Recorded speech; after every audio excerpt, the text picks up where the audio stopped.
And we start the news from the Ashanti region. The police in Obuasi, they have arrested a man who mistook 4 children who had gone snail hunting as robbers, and in the process shot them. The 2 other children, who received multiple gunshot wounds, have been treated and discharged by the Anglo Gold Ashanti Hospital in Obuasi. The suspect, whose name is being withheld, was picked up by the police Tuesday together with his licensed gun. Ohimin Tewia sent in the following report. 13 and 16 respectively left their Hansuya with the home last night for snail hunting at Abompe. They were spotted by the suspect, a nearby bush, who fired several shots at them at about 2 a.m. They received gunshot wounds on the buttocks, legs and other parts of their bodies. The Class 5 and JHS2 students have been sharing their ordeal with JoyNews. One of them is 16-year-old Apia Pinkra.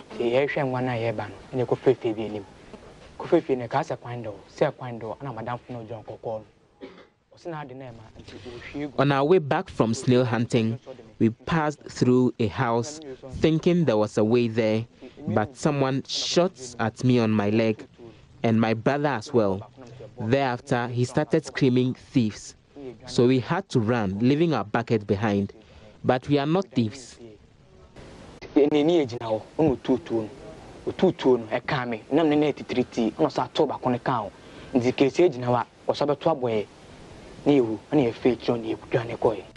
mother, Ya Echan, says the children left home without permission.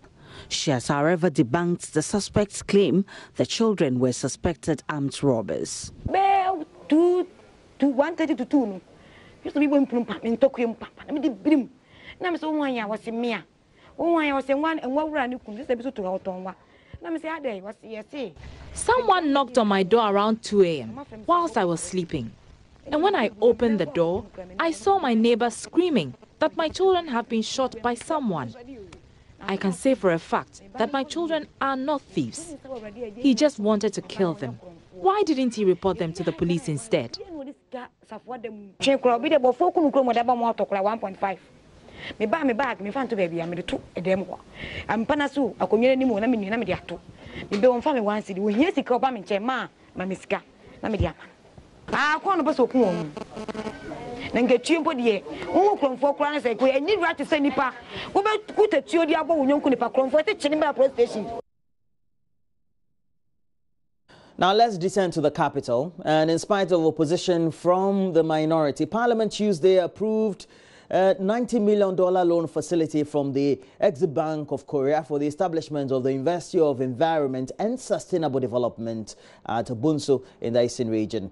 The minority had accused government of breaching the law that established the university by deciding to develop the Bunso campus instead of the original Donkokrom campus. Speaker Professor Michael Kwe was compelled to conduct a head count after minority leader Harry Naidrusu challenged an earlier voice vote approving the facility. Joseph Opoku-Gakpo has more. This is actually an issue that first came up on Friday. The House debated a report of the Finance Committee recommending that Parliament approves this $90 million loan facility. But when it came to the time for a vote on that, it was discovered that there weren't enough MPs to go ahead and vote on it. So a decision was deferred to today. When the question was put for approval on this particular loan facility, the voice vote was done, and then the minority leader, Harry Naidrusu, challenged that and requested that there goes a head count before a final decision is taken. When the head count was done, well, it took quite a while. The Speaker requested that those who agree that the loan facility be approved go ahead and stand up. The number was counted, and then on the minority side as well, those who disagree were asked to rise up. The numbers were counted, and eventually it was 125 MPs for this facility against 75 who voted against it. And so eventually the Speaker made the point that this facility had actually been approved. But the minority would have none of that. They are insisting the approval was illegal. Deputy Minority Leader James Klucha. Why is it so? Why is it taken? Is it because the NDC has a stronghold or has a sitting MP from that area? And for that matter, and minority is the currently ruling that constituency, and for that matter, they don't want the people to benefit from the. So that's actually a suspicion. It's a suspicion. That probably the Kokrom is the stronghold of the NDC, that is why they don't move it to Bunso, which is the stronghold of the MPP. You are actually politicizing it. I am not. Maybe they are politicizing it. What do you intend doing now? I think that the best thing for us to do is to go and test the case in court. But we haven't taken that decision yet. But that is my personal decision, and I think that if I propose that for my side, it's something that we'll consider. But the majority disagrees. Kokrom, so many Bunso will get their campuses in good time. It will get a fair share, but for now the loan approved and everything in the name of Bonsu, which I believe the people of Bonsu will equally and stand to benefit, and they are also equally important like Donkokrom and other people. So we'll go there. One of the essential ingredients of democracy is that when you are not happy with a policy or with an idea, you go to court to seek redress. So I support that. I salute him for that. Yeah, you should go to court and seek redress. Meanwhile, the minority in parliament is demanding an immediate reversal of government's ban on fishing during the month of August. Addressing a news conference, the NDC MP said there is no legal nor scientific basis for the ban as announced. Minority spokesperson on agriculture, Eric Opoku, warns that the ban could impoverish Ghanaian fisherfolk along those areas. The team that recommended the closure, like you said, they indicated that in August, because it's the spawning period, they come very close to the shore. What we are asking is this: if this is the case, what informed the ban in January and February?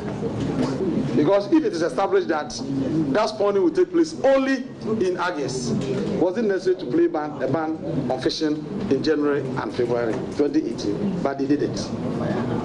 What we are saying is that if you assume that the fish is in one place, and that if they want to spawn, they will just come to the shore to do it and go away, that assumption is inaccurate, because they move. They are migrating. Yes, the same scientific study. The same study. And the committee is aware that they are moving from the east from the west towards the east. So they are migrating. So whenever they get to a place and the pregnant ones feels like delivering, they do it and go away. Can you assure Ghanaians that the fish will be in our waters for our farmers to go and catch? Because they are migrating. For the fishers to go and catch them. Because they are migrating. After spawning, the presumption is that we multiply the fish stock. So after spawning, if you go for fishing, you are presumed to get more fish.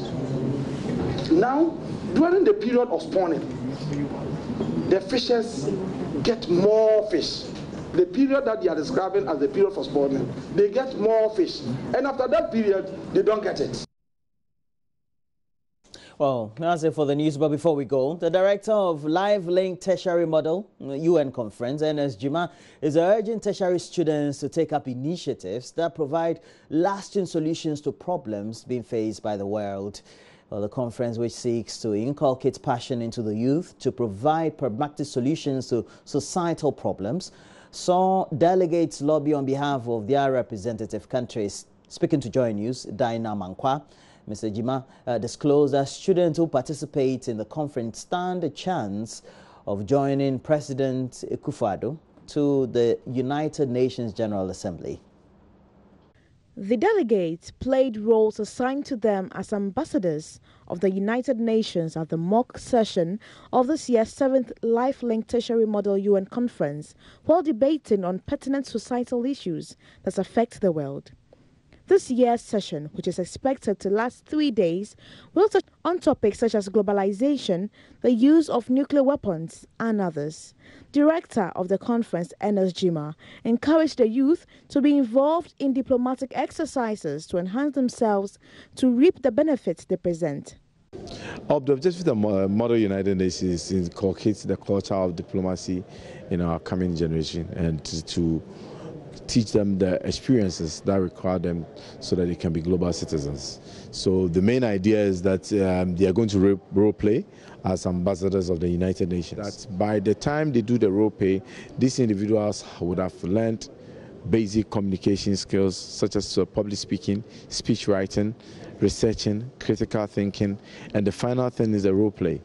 The outstanding students from this will be selected to join the Ghana UN Observer Program, which selects one extraordinary individual who is going to travel to the General Assembly with the President come September this year. Some delegates who spoke to JoyNews expressed delight in the opportunity given them to represent countries to mark such diplomatic talks. I'd advise those who are not part of this conference to take part in the subsequent years because it's very educative and interesting. It trains you on public speaking and how to be a diplomat. And not just being a diplomat, but how you can be able to help solve social problems. I'm lobbying for topic B, that's the production, possession and use of nuclear weapons. The topic is religious intolerance and profiling. That's what I am lobbying for. It's something that's happening, terrorism, and people are being killed just because of their religion. And I think it's not right. And if you come up with a resolution, everything will be fine in India. The conference is expected to close on Thursday. Dinah Amankwa's report for JoyNews. And that's it for the news. But we have more news as we review the newspapers and look at myjoyonline.com. And please make sure that you stay with us, get interactive throughout the period. Let us know what you think.